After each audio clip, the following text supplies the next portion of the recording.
होइन हाम्रो ओलीबा बिरामी पो हुनुहुन्छ कि के छ, सन्चो बिसन्चो आरामै हुनुहुन्छ होला कि के हो, कि उहाँले समाचार आजभोलि किन हेर्नुभएको छैन कुनै? यो इरान र इजरायलको युद्ध चाहिँ बहुत घातक हुने खालको देखिन्छ, किनकि अब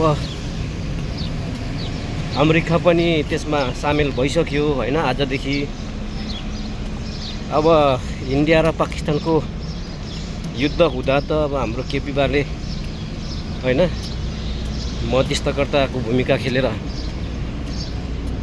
अब युद्ध विराम भएको थियो। यो उहाँकै मुखबाट सुन्नमा पाइएको हो होइन। अब यो युद्धमा पनि उहाँको मध्यस्थकर्ता चाहिँ आवश्यक पर्यो, समयले माग्यो, परिस्थितिले माग्यो।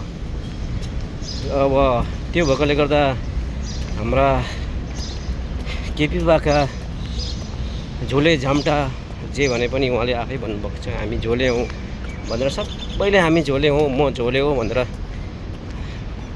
सोसियल मिडियामा पनि पोस्ट गर्नुभएको थियो। त्यसैले म पनि उहाँहरूलाई झोले नै भन्न चाहन्छु। आदरणीय झोलेज्यूहरू, हाम्रो केपी बालाई चाहिँ एकपल्ट यो इरान र इजरायलको युद्धको बारेमा बेली विस्तार लगाइदिनु होला होइन। उहाँको मध्यस्थकर्ताले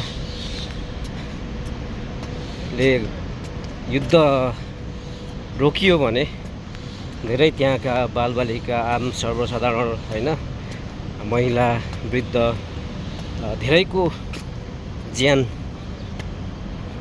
जोखिमबाट मुक्त हुने थियो भन्ने भन्न चाहन्छु।